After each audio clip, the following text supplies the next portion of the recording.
Life has a way of throwing curveballs when you least expect them. For me, that moment came wrapped in an innocent-looking box. A simple DNA test kit I had ordered online out of pure curiosity. I had never questioned my heritage, never felt the need to confirm what I already knew. My family had always prided itself on its lineage, a mix of European ancestry that had been passed down through generations. I had expected nothing more than a confirmation of what I had been told my entire life. It started as something trivial, a casual decision made on a lazy Sunday afternoon. My wife, Emily, had laughed when I mentioned it, teasing me about how predictable my results would be. I brushed it off, not thinking twice about her reaction. She had always been supportive, always interested in the little things that intrigued me. Or at least that's what I had believed. The test arrived within days, a simple process of spitting into a tube, sealing it up, and mailing it back. I didn't think about it again until weeks later when I received the email notification that my results were ready. I clicked on the link absent-mindedly, expecting nothing more than a confirmation of my European roots. What I saw instead made my breath catch in my throat. There was no European lineage, at least not in the way I had expected. The percentages were completely off, skewed in ways that made no sense. The numbers staring back at me were foreign, an unfamiliar combination of backgrounds that didn't match what I had always been told. My entire identity, the foundation of my family history, was suddenly in question. Confusion turned to unease. My first thought was that there had been a mistake, that the test had been mixed up with someone else's. But as I read through the details, the names of DNA relatives who had also taken the test, the pieces began to fall into place. My father's name was missing. The man who had raised me, the man I had always called Dad, did not share my DNA. Instead, there was another name, an unfamiliar one, listed as a potential match. A stranger. I sat there in stunned silence, my mind racing. This wasn't just a clerical error. This was something far bigger, something that had been hidden from me my entire life. I thought about my mother, about the stories she had told me of my family's past, about the man I had spent decades believing was my father. Had she known? Had she lied? Or had she been as unaware as I was now? Doubt crept in, and with it, suspicion. I replayed Emily's reaction when I had first mentioned taking the test. The way she had laughed, the way she had dismissed it so quickly. Had she known something? Was there more to this than just a family secret? I knew I needed answers. But more than that, I needed proof. I couldn't confront my mother without knowing the full truth. I couldn't ask my father, if that's what he still was, without something concrete to back up my suspicions. And I certainly couldn't ignore the gnawing feeling in my gut that something far worse was lurking beneath the surface. The next step was inevitable. If I couldn't trust what I had been told, I needed to find out the truth for myself. And that meant more tests, more questions, more digging into a past that had been carefully buried. I ordered another kit, this time with a specific goal in mind. If my father wasn't my biological parent, I needed to know if my son was truly mine. The thought made me nauseous, but I couldn't shake the unease that had taken root in my chest. If there was one secret, there could be more. I kept it to myself. Emily didn't suspect a thing. I made sure of that. I had become an expert at pretending everything was fine, at keeping my emotions in check. I played the role of the devoted husband, the loving father, all while waiting for the results that could shatter my world. The days passed in agonizing slowness. I found myself studying my son's face in ways I never had before, searching for resemblances, for proof that I had no reason to doubt. But the more I looked, the more uncertain I became. Had I always ignored the signs? Had I been so blinded by love that I had never considered the possibility that he might not be mine? When the email arrived, my hands trembled as I opened it. The results loaded slowly, the seconds stretching into eternity. My heart pounded as I scanned the page, looking for the confirmation I so desperately needed. But what I found instead was the final blow. My son was not my biological child. The room around me seemed to tilt, the words blurring as my mind struggled to process what I was seeing. The DNA didn't match, not even close. There was no chance of a mistake, no room for doubt. Emily had lied to me. For years. She had looked me in the eyes, had let me believe I was his father, had built our life on a foundation of deception. Every moment, every memory, every sacrifice I had made for my family. It had all been based on a lie. The air felt too thick, the walls too close. I needed to breathe, to think, to figure out what came next. I stood on unsteady legs, my mind spinning. I had started this journey looking for answers about my past, but instead, I had uncovered the greatest betrayal of my present. And now I had to decide what to do with the truth. The weight of the DNA test results pressed on me like an unbearable force. I had spent years living a lie, building a life on a foundation of deception. The walls of my home, the laughter of my son, the warmth of my wife's embrace. None of it was real anymore. It had been poisoned, corrupted by a truth I was never meant to uncover. And now I had a choice to make. For days I kept my silence. I moved through my daily routines like a ghost, hollow and detached. Emily noticed my distance, asked if something was wrong, but I brushed her off with weak excuses. I needed time. Time to process, to plan, to decide how to confront the woman who had betrayed me so completely. I replayed the years of our marriage in my mind, dissecting every moment, searching for signs I had missed. Had she hesitated the day we found out she was pregnant? Had there been an unspoken tension when she placed our son in my arms for the first time? Had she been relieved, rather than overjoyed, when he inherited none of my features? The memories blurred, twisting into something unrecognizable, tainted by the knowledge that none of it had been real. I needed more than just results on a screen. I needed undeniable proof. I ordered another test, this time for Emily.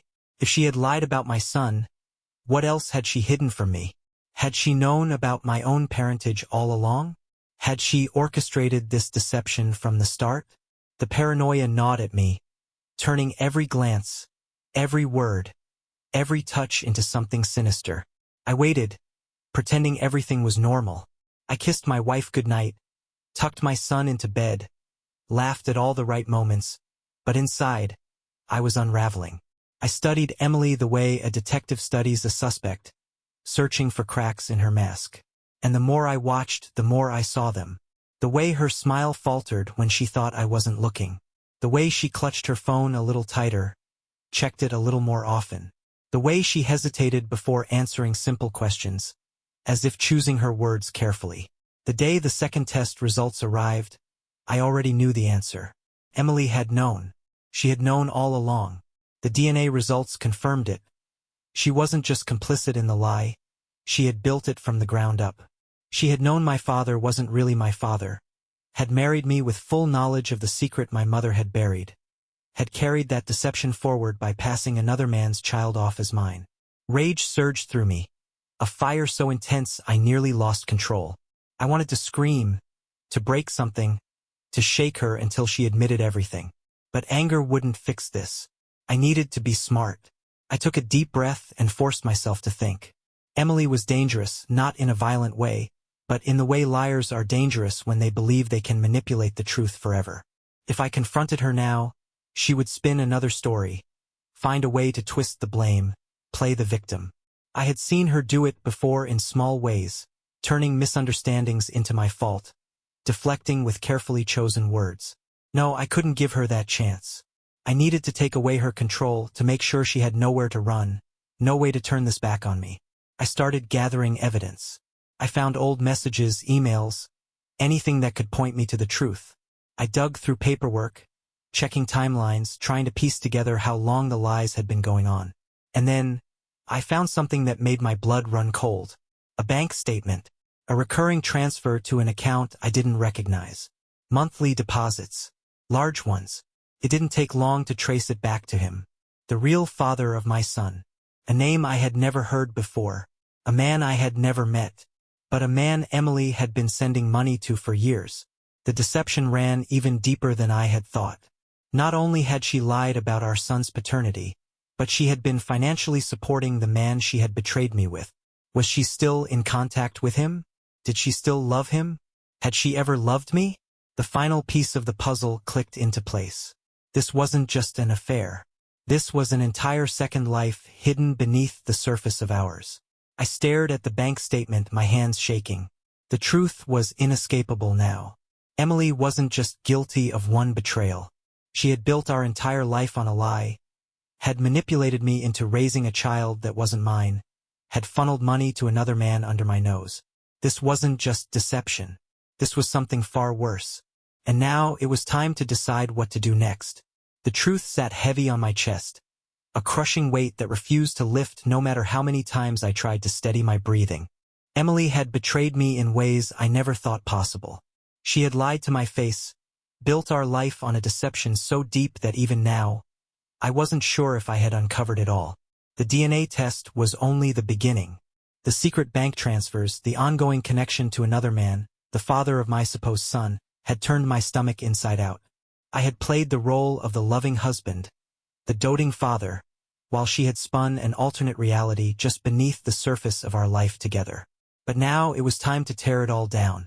I knew I couldn't let my anger dictate my next move. If I confronted her unprepared, she would twist the narrative, play the victim, gaslight me into questioning everything I had discovered. She was good at that. I had seen her manipulate situations before, using carefully crafted words to reshape reality in her favor. But this time there would be no way out for her.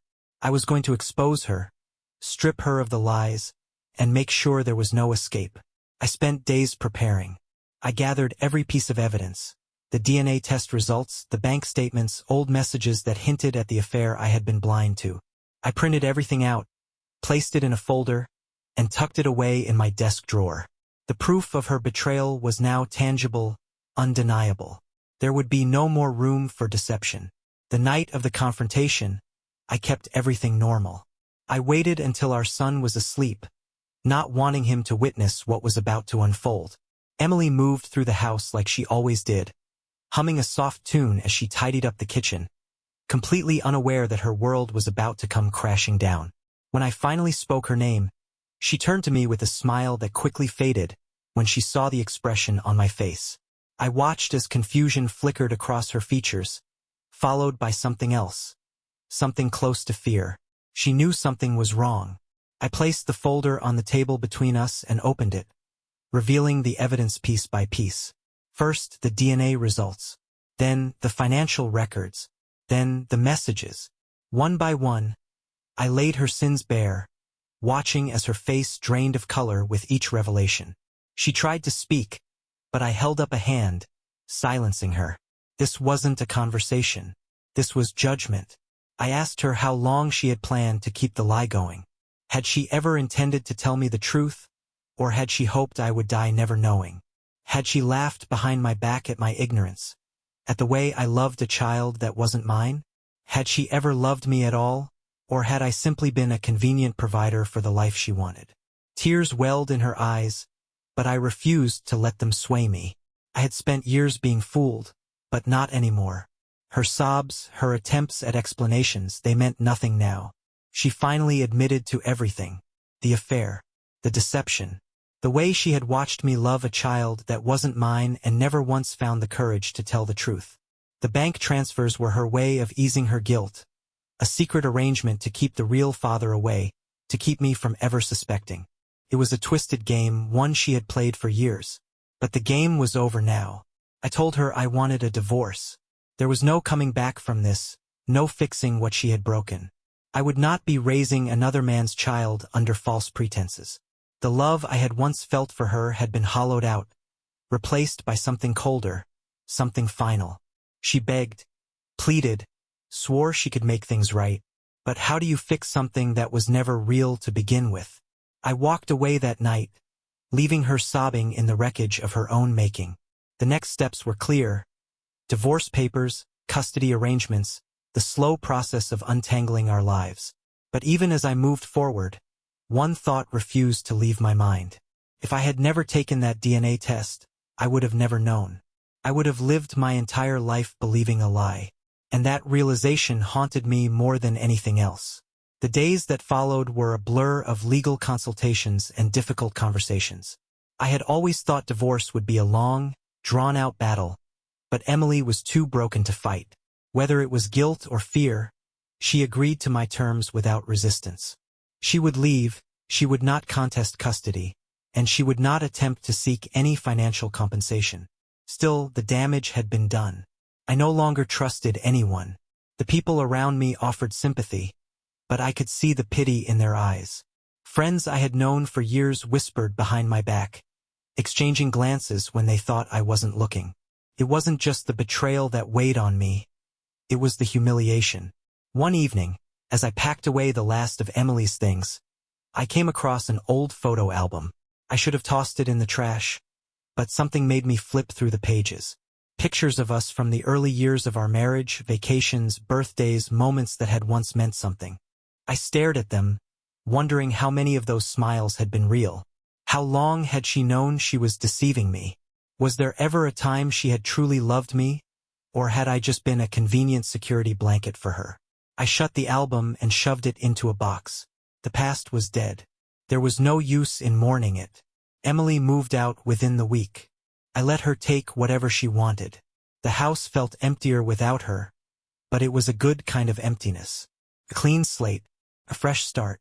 But just when I thought I was free from her lies, an unexpected message changed everything. A name I recognized appeared on my phone screen, the man Emily had been sending money to, the biological father of the child I had raised. He wanted to meet. The message sat on my phone screen, taunting me. The man Emily had been sending money to, the man whose DNA my son shared, wanted to meet. My first instinct was to ignore it, to delete the message and erase any trace of him from my life. But curiosity gnawed at me, a deep, unsettling need to understand the full scope of the betrayal I had suffered. What did he want? Had he known about me all along? Had Emily spun lies for him too? Or had they orchestrated this deception together? After a long, sleepless night, I responded. I needed answers, even if I didn't like what they would be. We agreed to meet at a small diner on the outskirts of town, neutral ground, away from places that held memories of my shattered marriage. I didn't tell Emily. As far as she was concerned, she no longer existed in my world. When I arrived, he was already there, sitting at a booth near the back. He looked about my age, maybe a few years younger, with the kind of casual confidence that suggested he didn't feel the weight of what had happened. He watched me approach with wary eyes, as if measuring me, trying to decide if I was a threat. I sat across from him, the silence between us heavy. Neither of us spoke for a long moment.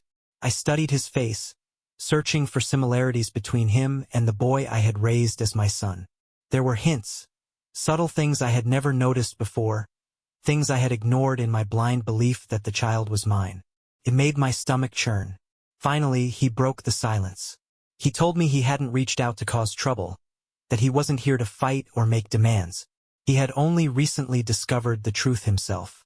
Emily had kept him away, feeding him excuses, telling him it was better this way. He had accepted it for years, never questioning why he couldn't be in his son's life. He had assumed she was protecting their child, that she had done what she thought was best. But then, the payments had stopped.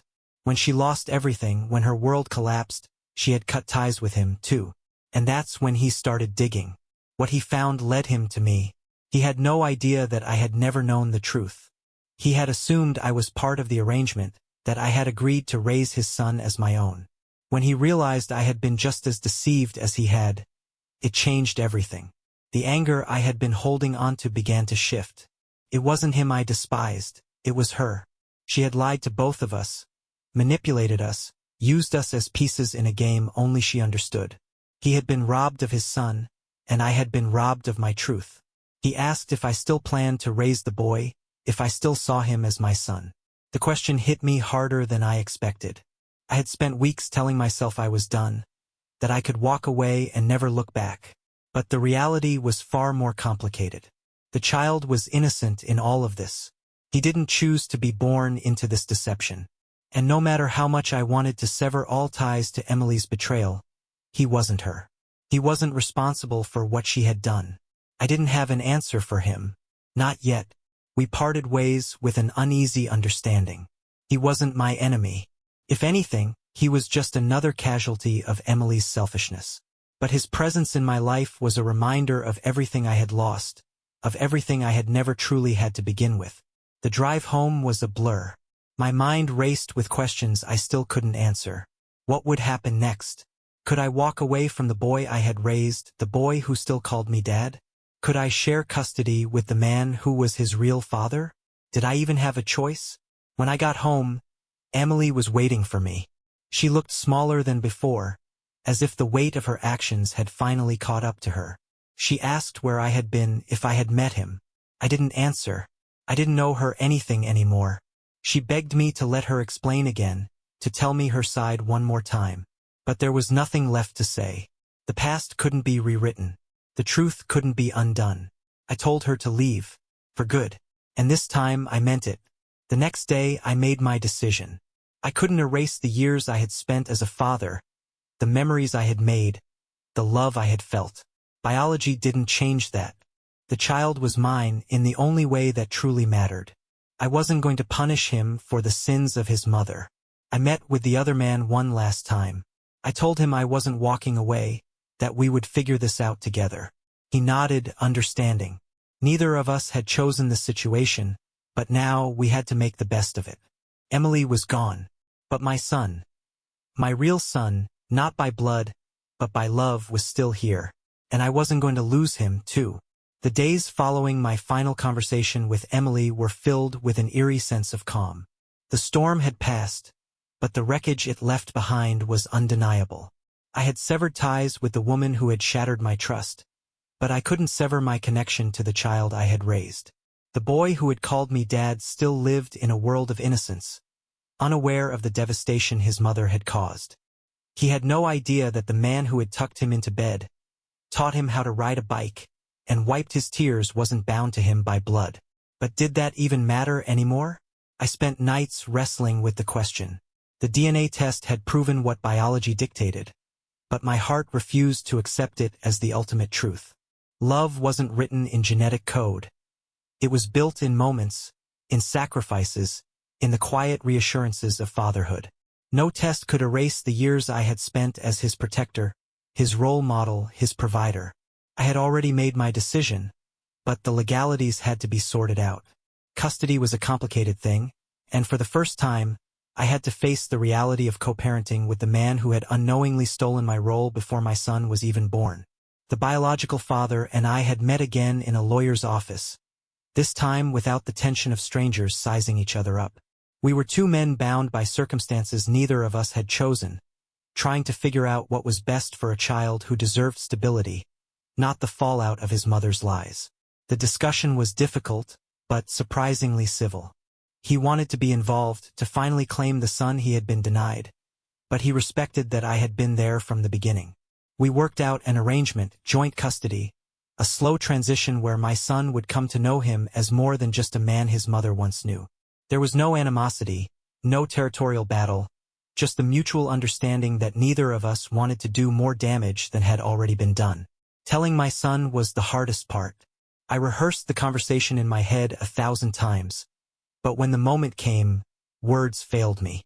How do you explain to a child that the truth of his existence had been rewritten? That the man he trusted most wasn't who he thought he was? In the end, I kept it simple. I told him that family isn't always about blood, that sometimes people are connected in different ways, that he had another father who loved him and wanted to be part of his life. He listened, his small brow furrowing in confusion, but he didn't cry. He just asked if I would still be his dad. And in that moment I knew. I had always been his dad. Nothing could change that. Not a test. Not his mother's lies. Not biology. Life moved forward. The legal proceedings were finalized, and Emily faded from the picture. She fought at first, tried to argue that she should still have a role, but the courts didn't look kindly upon her deception. She had ruined too many lives with her selfishness, and in the end, she lost custody altogether. She disappeared, likely ashamed, or maybe just relieved to be free from the mess she created. Co-parenting with the biological father wasn't easy, but it wasn't as difficult as I had feared. We found common ground in our shared love for the boy, putting aside our past grievances. It was strange at first, navigating birthdays, school events, and holidays with a man I should have resented. But over time, it became natural. The bitterness faded. The resentment turned into something else, understanding, maybe even respect. Years passed. My son grew, and with time he understood the full story. He never resented me for not being his biological father, just as he never rejected the man who was. He had two fathers, two families, and instead of breaking him, it made him stronger. One evening, as he was preparing to leave for college, he hugged me and told me he was grateful for all of it, for the love I had given him, for the honesty I had shown, for never walking away even when the truth tried to push me out of his life. And in that moment, I realized something. The DNA test had shattered the illusion of my past, but it had also led me to a greater truth. Parenthood wasn't about blood. It was about choice.